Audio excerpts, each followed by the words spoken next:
नमस्ते दोस्तों। अच्छा, कभी ऐसा हुआ है कि वर्ब्स को लेके दिमाग घूम गया हो? मतलब कभी एक वर्ब से सेंटेंस पूरा लगता है और कभी लगता है कि अरे कुछ तो अधूरा है। तो आज ना हम ग्रामर की इसी पहेली को सुलझाने वाले हैं एकदम आसान तरीके से। चलिए शुरू करते हैं। तो असली उलझन यहीं से शुरू होती है। देखिए, द सन शाइन्स मतलब सूरज चमकता है। ये सुनने में एक कंप्लीट सेंटेंस लगता है ना? लेकिन अगर हम कहें शी इनवाइटेड यानी उसने बुलाया, तो एकदम से लगता है अरे किसको बुलाया, ये अधूरा क्यों है? बस इसी सवाल के जवाब में ट्रांजिटिव और इंट्रांजिटिव वर्ब्स का सारा राज छिपा हुआ है। अब इस राज को खोलने से पहले ना हमें इंग्लिश सेंटेंसेस के बेसिक स्ट्रक्चर को समझना होगा, मतलब उसका ब्लूप्रिंट।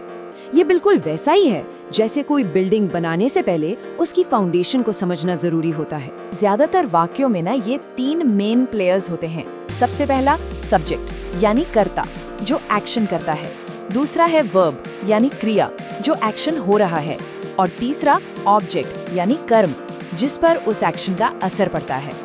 जैसे इस एग्जाम्पल को देखिए, राहुल प्लेज क्रिकेट। यहाँ राहुल हो गया हमारा सब्जेक्ट, प्लेज हो गया वर्ब और क्रिकेट है ऑब्जेक्ट। और हाँ, एक बात याद रखिएगा, यही ऑब्जेक्ट असली चाबी है ट्रांजिटिव और इनट्रांजिटिव वर्ब्स के बीच का अंतर समझने की। चलिए अब पहले टाइप के वर्ब को समझते हैं। इन्हें कहते हैं ट्रांजिटिव वर्ब्स या हिंदी में सकर्मक क्रिया। अब ये जो शब्द है ना ट्रांजिटिव, ये ट्रांजिट से जुड़ा हुआ है। जैसे ट्रांजिट का मतलब होता है एक जगह से दूसरी जगह जाना, वैसे ही ये वर्ब्स एक्शन को सब्जेक्ट से ऑब्जेक्ट तक ट्रांसफर करते हैं।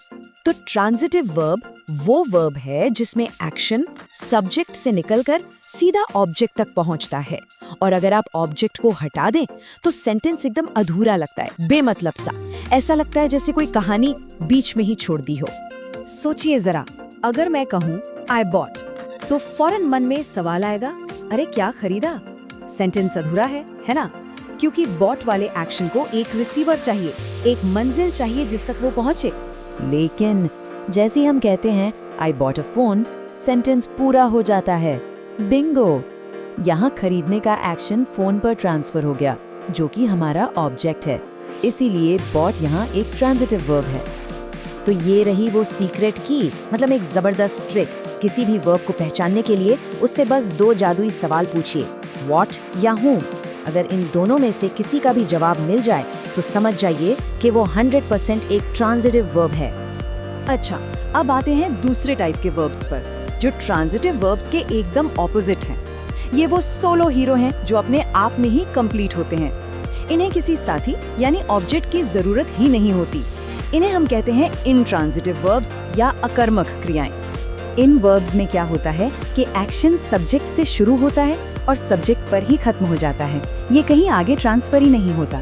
इसीलिए बिना किसी ऑब्जेक्ट के भी सेंटेंस का मतलब एकदम साफ होता है। जैसे कि शी इज क्राइंग, वो रो रही है। अब आप पूछकर देखिए, क्या रो रही है? कोई मतलब बनता है? नहीं। या फिर हमारा वो पहला वाला एग्जाम्पल, द सन शाइन्स, सूरज चमकता है, बात यहीं खत्म। इसी तरह दे अराइव्ड, वे पहुंच गए। इन सब में एक्शन अपने आप में पूरा है, उसे किसी ऑब्जेक्ट की जरूरत नहीं। अच्छा, यहाँ एक बहुत कॉमन कंफ्यूजन होता है, चलिए उसे भी क्लियर कर लेते हैं। एक सेंटेंस है ही रन्स फास्ट। यहाँ फास्ट कोई ऑब्जेक्ट नहीं है, ये बता रहा है कि वो कैसे दौड़ता है, हाउ। तो ये एक एडवर्ब है। लेकिन दूसरे सेंटेंस को देखिए, ही रन्स द बिजनेस। यहाँ अगर हम पूछे व्हाट डज ही रन, तो सीधा जवाब मिलता है द बिजनेस। तो यहाँ रन्स एक ट्रांजिटिव वर्ब बन गया, देखा। और सबसे मजेदार बात तो ये है कि कुछ वर्ब्स गिरगिट की तरह होते हैं, मतलब वो ट्रांजिटिव और इनट्रांजिटिव दोनों तरह से काम कर सकते हैं। ये इस बात पे डिपेंड करता है कि सेंटेंस में ऑब्जेक्ट है या नहीं। जैसे आई रोट अ लेटर में रोट ट्रांजिटिव है, लेकिन आई राइट नीटली में ये इनट्रांजिटिव है, क्योंकि नीटली बता रहा है कैसे लिखता हूँ, क्या लिखता हूँ ये। ठीक है, तो काफी कुछ सीख लिया हमने। अब टाइम है ये परखने का कि कितना समझ आया। चलिए एक छोटा सा टेस्ट लेते हैं। अब स्क्रीन पर कुछ सेंटेंस दिखेंगे, वीडियो को पॉज करके हर सेंटेंस में वर्ब को पहचानने की कोशिश कीजिए कि वो ट्रांजिटिव है या इनट्रांजिटिव। तैयार है? तो ये रहे 5 sentences. Number 1, my sister smiled.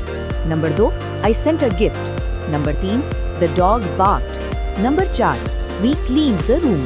और 5वां, ही इज कॉफिंग। चलिए अब इनके जवाब देखते हैं। माई सिस्टर स्माइल्ड, ये है इंट्रांजिटिव। क्यों? क्योंकि मुस्कुराने का एक्शन बहन पर ही खत्म हो गया। पूछ कर देखिए स्माइल्ड व्हाट या स्माइल्ड whom, कोई जवाब नहीं मिलता। एक्शन को किसी ऑब्जेक्ट की जरूरत नहीं है। दूसरा सेंटेंस है आई सेंट अ गिफ्ट। ये है ट्रांजिटिव। अपनी सीक्रेट ट्रिक इस्तेमाल करते हैं। सवाल पूछिए सेंट व्हाट, जवाब मिला अ गिफ्ट, तो एक्शन तोहफे पर ट्रांसफर हो रहा है। बिल्कुल। तीसरा सेंटेंस द डॉग बार्क्ड, ये इंट्रांजिटिव है। भौंकने का एक्शन अपने आप में कंप्लीट है। आप बार्क्ड व्हाट या बार्क्ड whom नहीं पूछ सकते। चौथा, वी क्लीन्ड द रूम, ये बिल्कुल ट्रांजिटिव है। फिर से सवाल पूछिए क्लीन्ड व्हाट, जवाब एकदम साफ है द रूम। एक्शन कमरे पर पास हो रहा है।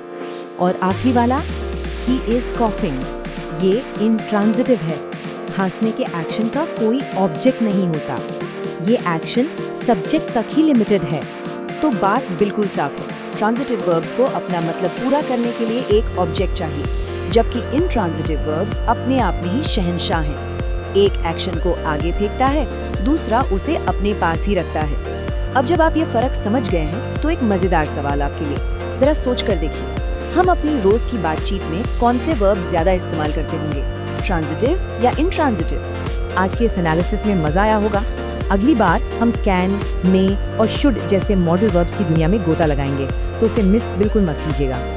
जाते जाते बस एक मजेदार सवाल, आज के बाद क्या हर वर्ब को थोड़ी और शंका की नजर से देखा जाएगा, ये जानने के लिए कि वो ट्रांजिटिव है या इंट्रांजिटिव? सोचिएगा जरूर। मिलते हैं अगली बार।